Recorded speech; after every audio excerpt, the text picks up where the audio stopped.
State central library के dynamic व dedicated chairman doctor रियाज, जो कि लाइब्रेरीज़ की तरक्की को यकीनी बनाने के लिए और नौजवान नस्ल और बुक लवर्स को बेहतरीन इल्म का ख़जाना फराहम करने के लिए हर वक्त जस्तजू करते हुए नज़र आते हैं। डॉक्टर रियाज, जिनका मानना है कि इंसान किताबों और इल्म के हथियार से ज़िंदगी की हर जंग जीत कर बुलंदियों पर पहुंच सकता है और बहुत ही ज़्यादा तरक्की कर सकता है। इसी कार्रवाई के एक हिस्से के तौर पर बतारीख 7 जनवरी को state central library chairman doctor Riyaz ने अपने दफ्तर में तमाम डिस्ट्रिक्ट चेयरमैन्स, सेक्रेटरीज और सुदूर व ज़िम्मेदारान के साथ मिलकर एक रिव्यू मीटिंग का एहतमाम किया, जिसमें लाइब्रेरीज़ को तरक्की फराहम करने, लाइब्रेरीज़ व कुतुब खानों में बुनियादी ज़रूरियात, बेहतरीन इंफ्रास्ट्रक्चर और सहूलियात को यकीनी बनाने और दीगर कई सारे मुद्दों पर तबादला ख्याल किया गया।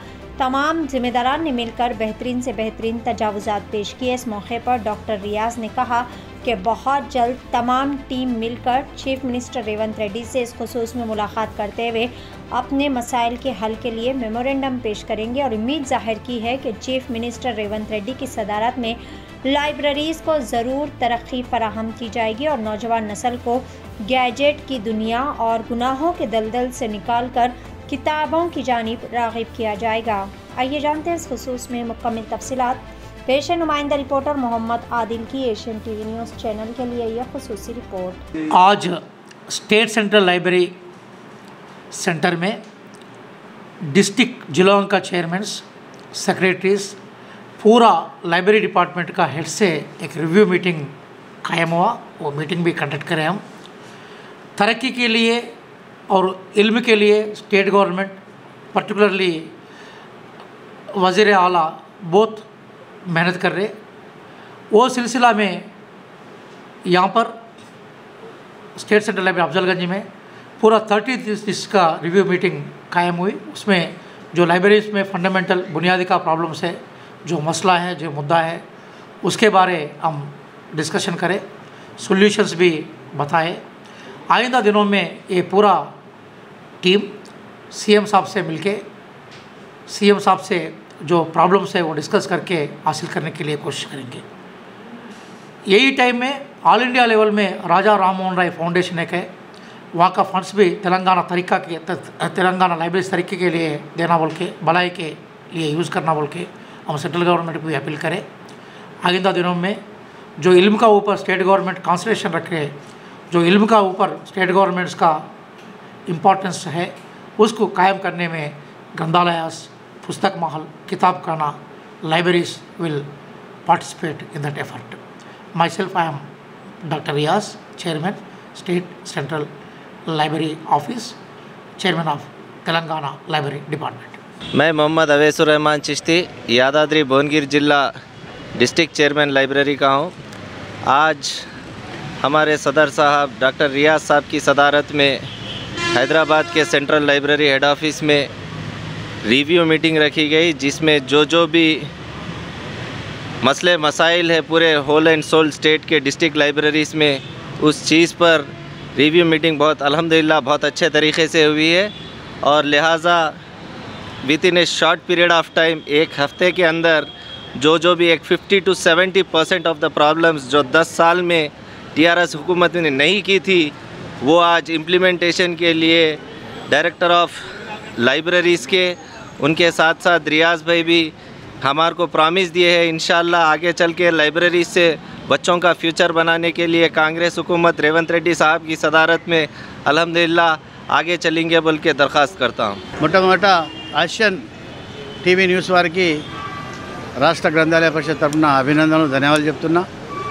ఈరోజు గ్రంథాలయ పరిషత్ అఫ్జల్గంజ్ ఆఫీస్లో తెలంగాణలో ఉన్నటువంటి జిల్లా చైర్మన్లు, జిల్లా సెక్రటరీలు, director, deputy director, additional director అందరితో పాటు కూర్చొని దాదాపు ఒక 3-4 గంటల పాటు రివ్యూ చేయడం గ్రంథాలయాల వ్యవస్థపై రివ్యూ చేయడం జరిగింది। ఆ రివ్యూలో ప్రముఖంగా వచ్చిన సమస్యల పట్ల అటు చైర్మన్ గారు, ఇటు డైరెక్టర్ దాదాపు 22 జిల్లాల చైర్మన్లు ఇందులో పార్టిసిపేట్ చేయడం జరిగింది। ఆ సమీక్ష సమావేశంలో ప్రత్యేకంగా మెజారిటీ జిల్లా చైర్మన్స్ మాట్లాడింది ఏంటంటే, ఒకటి జిల్లాల్లో క్రూకు ఎంప్లాయీస్కు సరి అయిన టైంలో పెన్షన్స్, తర్వాత ఇన్ టైంలో శాలరీస్ రావడం లేదు. అదొకటి పూర్తి చేయాలని చెప్పి వారు మనవి చేయడం జరిగింది. దానికి స్టేట్ చైర్మన్ గారు అష్యూరెన్స్ రామకృష్ణ గారితో మాట్లాడి అవన్నీ మీకు చేపిస్తామని అష్యూరెన్స్ ఇవ్వడం జరిగింది. అలాగే వివిధ జిల్లాల నుండి వచ్చినటువంటి చైర్మన్స్ వారి జిల్లాల్లో ఉన్నటువంటి సమస్యలు, బ్రాంచ్ లైబ్రరీస్లో ఉన్న క్రూ సమస్య కానివ్వండి, స్టాఫ్ సమస్యలే కానివ్వండి, అన్నీ ఏకరువు పెట్టడం జరిగింది. దాన్ని దృష్టిలో పెట్టుకొని స్టేట్ చైర్మన్ గారు డైరెక్టర్ గారికి ఆర్డర్స్ ఇవ్వడం జరిగింది. రానున్న 10-12 రోజుల్లో పూర్తిగా ఒక్కొక్క జిల్లాకు ఒక్కొక్క సెక్రటరీని అకామిడేట్ చేయడానికి ప్రామిస్ చేయడం జరిగింది. వారు డైరెక్టర్ గారికి ఆర్డర్స్ కూడా ఇవ్వడం జరిగింది. ఇది చాలా శుభ పరిణామం. ఎందుకంటే జిల్లా గ్రంథాలయాలు ఇవాళ ఒక ఆధునిక జ్ఞాన భండాగారాలు. వాటికి ఒక్కొక్క జిల్లాకు ఒక్కొక్క సెక్రటరీ ఉంటే పాఠకులకు, రీడర్స్కు సేవ చేసుకునే అవకాశం ఉంటుంది. అదే 3-4 జిల్లాలకు ఒక సెక్రటరీ ఉంటే వాళ్ళకు సేవ చేసుకునే అవకాశం ఉంటుంది, ఇబ్బందులు పడతారు పాఠకులు. కాబట్టి ఇది మంచి పరిణామం అని చెప్పి నేను మనవి చేస్తున్నా. ఇకపోతే జిల్లాలో ఉన్నటువంటి గ్రంథాలయాల్లో సౌకర్యాలు, రీడింగ్ ప్యాడ్సే కానివ్వండి, ఫర్నిచరే కానివ్వండి, తర్వాత వారికి మధ్యాహ్న భోజనమే కానివ్వండి, తర్వాత రా వాటర్ ప్లాంటే కానివ్వండి, కంప్యూటర్ సెక్షనే కానివ్వండి, ఇలాంటి కార్యక్రమాలు ఉన్నవారిని పెంపొందిస్తూ లేని వారికి ఆధునిక సౌకర్యాలు కల్పించే బాటలో గ్రంథాలయాలను తీసుకుపోవాలని చెప్పి ఇవాళ పూర్తిగా తీర్మానం చేయడం జరిగింది. చాలా విజయవంతంగా ఈ సమీక్ష జరిగింది. మళ్ళీ సమీక్ష ఒక 2 నెలల తర్వాత చేయాలని చెప్పి డిసైడ్ కూడా చేయడం జరిగిందని చెప్పి మనం ఈరోజు రాష్ట్ర స్థాయిలో నా పేరు జి అంజయ్య, జిల్లా గ్రంథాలయ చైర్మన్ సంగారెడ్డిలో 26 మండలాలు, 20 లైబ్రరీలు ఉన్నాయి. మరి అందులో చాలా బిల్డింగ్స్, అంటే గత ప్రభుత్వం ఎలాంటి అభివృద్ధి సంక్షేమ కార్యక్రమాలు చేపట్టక లైబ్రరీ వ్యవస్థను మొత్తం చిన్నాభిన్నం చేయడం జరిగింది.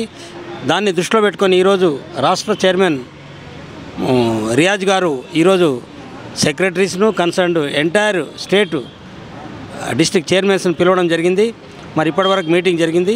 దీంట్లో చాలా విషయాలు మరి చర్చించడం జరిగింది. ముఖ్యంగా నూతన లైబ్రరీ బిల్డింగ్స్ కానీ, ఇన్ఫ్రాస్ట్రక్చర్ కానీ, అంటే టాయిలెట్స్ కానీ, ఇతరత్ర ఫర్నిచర్ కానీ, లైటింగ్ కానీ, ఏవైతే రాబోయే తరాలకు, నిరుద్యోగులకు ఉపయోగపడే విధంగా కావాల్సిన బుక్స్ కానీ, డిజిటలైజేషన్ కానీ అన్ని రకాలుగా అన్ని సౌకర్యాలు కల్పించవలసిన బాధ్యత మనందరిపైన ఉందని చెప్పి అందరూ మరి చైర్మన్స్, సెక్రటరీస్ కోఆపరేషన్తో మరి ముందుకు పోయి ఈ తెలంగాణ రాష్ట్రంలో ప్రభుత్వం ఏదైతే ప్రజాప్రభుత్వం ఏర్పడ్డదో ప్రభుత్వ ప్రాధాన్యాలకు అనుగుణంగా మనమందరం పనిచేసి రాబోయే రోజుల్లో ఈ రాష్ట్రంలో కాంగ్రెస్ పార్టీ జెండా రెపరెపలాడే విధంగా పనిచేయాలని చెప్పి నేను అందించుకుని తెలియదు.